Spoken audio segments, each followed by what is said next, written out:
Bismillahirrahmanirrahim. Assalamualaikum warahmatullahi wabarakatuh. Alhamdulillah wassalatu wassalamu ala rasulillah, amma ba'd. Ini adalah halaqah kedua kita dalam pembahasan kitab Sifatus Shaumin Nabi sallallahu alaihi wasallam fi Ramadan, yaitu tentang sifat puasa Nabi sallallahu alaihi wasallam pada bulan Ramadan.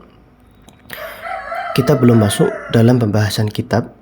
Kita masih pada muqaddimah yang kedua, yang kali ini kita berikan judul Bekal Ilmu Sebelum Beramal. Seperti yang sudah kita ketahui bersama, puasa adalah amalan yang memiliki keutamaan yang sangat besar.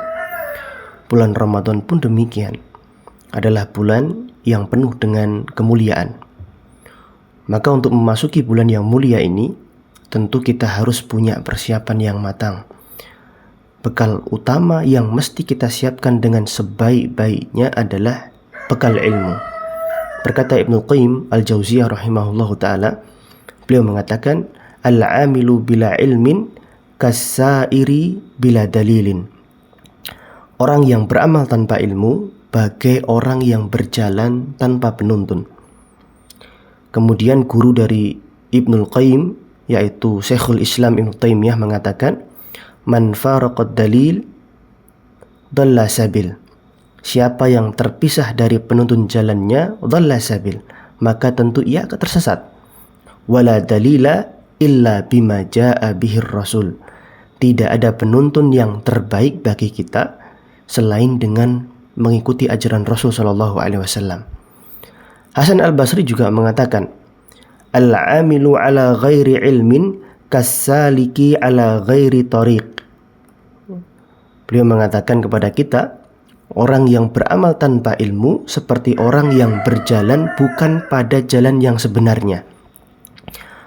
Wal amilu ala ghairi ilmin ma yufsidu aktsaru mimma yuslih. Orang yang beramal tanpa ilmu hanya membuat banyak kerusakan dibandingkan mendatangkan kebaikan.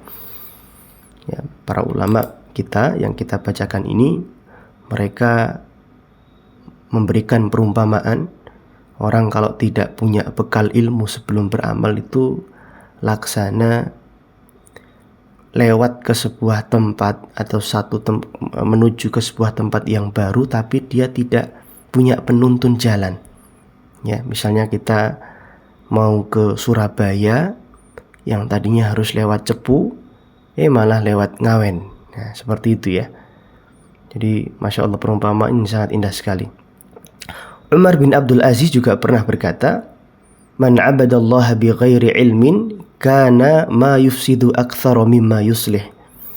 Siapa yang beribadah kepada Allah tanpa didasari ilmu, maka kerusakan yang ia perbuat lebih banyak daripada maslahat yang diperoleh.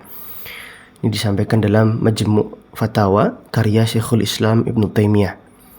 Dan ingatlah bahwa amalan yang bisa diterima di sisi Allah Jalla Jalaluh hanyalah dari orang yang bertakwa. Sifat takwa hanya bisa diraih dengan belajar agama.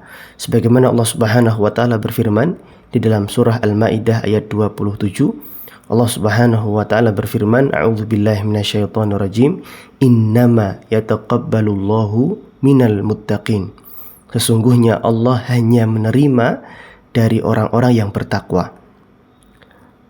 Ibnu Qayyim rahimahullahu ta'ala berkata, tafsiran yang paling bagus mengenai ayat ini bahwasanya amalan yang diterima hanyalah dari orang yang bertakwa. Yang disebut bertakwa adalah bila beramal karena mengharap wajah Allah, artinya ikhlas dan sesuai dengan tuntunan Nabi Shallallahu Alaihi Wasallam. Dan tentu ini hanya dapat diraih jika didasari dengan ilmu. Barakallahu fikum. Assalamualaikum warahmatullahi wabarakatuh.